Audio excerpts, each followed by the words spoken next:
जय श्री राधे। राधा और कृष्ण, ये दो नाम सुनते ही मन में एक शाश्वत प्रेम की छवि उभर आती है ना। हम सब वृंदावन की उनकी लीलाओं के बारे में तो बचपन से सुनते आ रहे हैं, लेकिन क्या आपने कभी सोचा है कि इसके बाद क्या हुआ? आज के इस विशेष विश्लेषण में हम उनके जीवन के उस आखिरी अनकहे अध्याय को समझने जा रहे हैं। ये सिर्फ एक कहानी नहीं है, बल्कि सच्ची भक्ति और समर्पण का सबसे गहरा अर्थ है। तो चलिए सीधे उस सवाल पर आते हैं जो शायद आपके मन में भी कभी ना कभी आया होगा। सोचिए, जब भगवान श्री कृष्ण अपनी जिम्मेदारियों को निभाने के लिए, अपने कर्तव्य के लिए वृंदावन छोड़कर चले गए, तो पीछे छूट गई राधा रानी का क्या हुआ? कृष्ण के बिना उनका जीवन कैसे बीता? सच कहूं तो इसका उत्तर कोई आम कहानी नहीं है। ये एक ऐसी रहस्यमयी और गहरी यात्रा है जो हमें विरह और अडिग प्रेम का असली मतलब सिखाती है। भाग 1, वृंदावन में विरह यानी अलगाव का युग।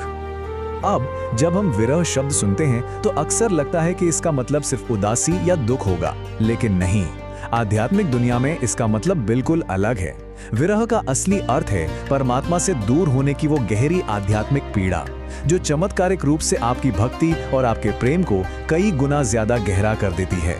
मतलब भौतिक रूप से कोई पास नहीं है, फिर भी प्यार कमजोर नहीं हो रहा, बल्कि अनंत गुना मजबूत हो रहा है। राधा जी के लिए यही विरह उनकी सबसे बड़ी ताकत बन गया था। और ये बात बहुत ही खूबसूरती से दर्शाती है कि कैसे उन दोनों की जीवन शैली एक दूसरे से बिल्कुल अलग हो गई थी। जरा कल्पना कीजिए, एक तरफ वृंदावन में राधा रानी है, जो एक बिल्कुल शांत सन्यासिनी जैसा जीवन जी रही हैं। उनका पूरा दिन सिर्फ और सिर्फ कृष्ण की यादों और शुद्ध भक्ति में बीत रहा है। और दूसरी तरफ श्री कृष्ण द्वारका में है, एक राजा का शाही जीवन जी रहे हैं, पूरे एक साम्राज्य को संभालने और धर्म की स्थापना के बड़े बड़े कर्तव्यों से घिरे हुए हैं। दोनों की दुनिया जमीन आसमान जितनी अलग थी, लेकिन उनकी आत्माएं वो बिल्कुल पूरी तरह से एक थी। इस पूरे ऐतिहासिक और भावनात्मक सफर को हम 4 मुख्य युगों में बांटकर देख सकते हैं। सबसे पहले उनका बचपन और युवावस्था, वो समय जब वृंदावन में उनका दिव्य मिलन हुआ। फिर आया दूसरा युग, दशकों तक चला वो लंबा शारीरिक अलगाव। इसके बाद तीसरा युग यानी जीवन के अंतिम वर्षों में राधा जी की द्वारका की वो अकल्पनीय यात्रा। और आखिर में चौथा युग, उनकी अंतिम सांस और गोलोक गमन। ये टाइमलाइन हमें इस पूरी गाथा के प्रवाह को समझने में बहुत मदद करती है। भाग 2, द्वारका की यात्रा, एक अंतिम दिव्य मिलन। सालों के इस लंबे इंतजार के बाद जब राधा जी आखिरकार द्वारका पहुंची, तो वो मिलन कैसा रहा होगा? यकीन मानिए, उसे शब्दों में बयान करना असंभव है। इतने सालों की दूरी और फिर ये मुलाकात। लेकिन वहां सबसे हैरान करने वाली बात क्या थी पता है? वहां कोई बातचीत नहीं हुई, किसी संवाद की जरूरत ही नहीं पड़ी। ये एक ऐसा शांत पुनर्मिलन था जो बोले जाने वाले शब्दों की सीमा से बहुत ऊपर था। उनकी आत्माएं हमेशा से जुड़ी थीं, इसलिए मौन ही उनकी सबसे सशक्त भाषा बन गया। कहा जाता है कि सच्ची भक्ति अपने प्रिय की खुशी के अलावा और कुछ नहीं मांगती, और राधा जी ने इसे सच कर दिखाया। जब उन्होंने द्वारका में कृष्ण को देखा, उन्हें महल के कामों और अपने राजधर्म में व्यस्त देखा, तो उन्हें लगा कि उनका वहां रहना शायद कृष्ण को उनके कर्तव्यों से भटका सकता है। इसलिए उन्होंने कृष्ण को अपनी उपस्थिति से बांधने की कोई कोशिश नहीं की, बल्कि खुद को पूरी तरह से कृष्ण के दिव्य कर्तव्यों के प्रति समर्पित कर दिया। और जानते हैं उन्होंने क्या किया? वो चुपचाप महल से दूर एक एकांत जगह पर जाकर रहने लगी। भाग 3, पवित्र बांसुरी का टूटना, सबसे बड़ा बलिदान। अब इस कहानी के चरम बिंदु पर पहुंचने से पहले हमें गोलोक गमन का मतलब समझना होगा। हमारी भक्ति परंपरा में इसे कोई दुखद घटना या साधारण मौत नहीं माना जाता। भौतिक मृत्यु तो सिर्फ एक भ्रम है। गोलोक गमन का असली अर्थ है आत्मा का अपने सर्वोच्च दिव्य धाम में वापस लौट जाना। तो राधा जी के इस प्रस्थान को हमें किसी त्रासदी की तरह नहीं, बल्कि उनके शाश्वत घर में एक गौरवशाली वापसी की तरह देखना चाहिए।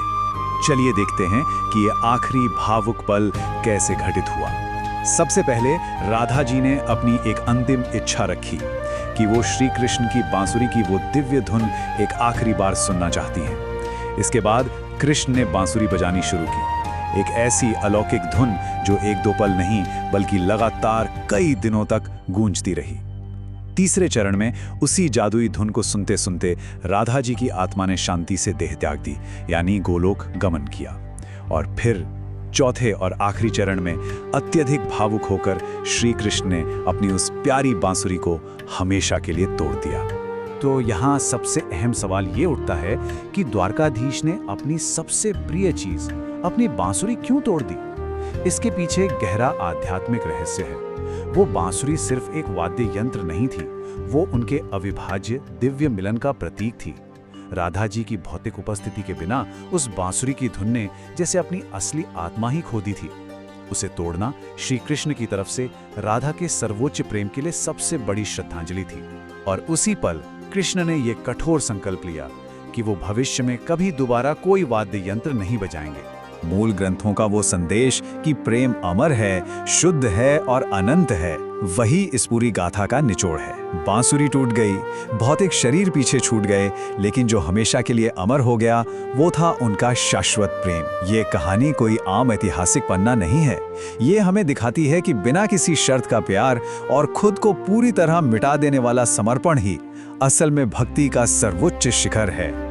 इस पूरे विश्लेषण के अंत में मैं आपको एक बहुत ही गहरे सवाल के साथ छोड़ना चाहता हूं। सोचिए, यदि प्रेम की अंतिम अभिव्यक्ति सच में पूर्ण समर्पण है, तो ये अनकही कहानी भक्ति के असली अर्थ को कैसे फिर से परिभाषित करती है?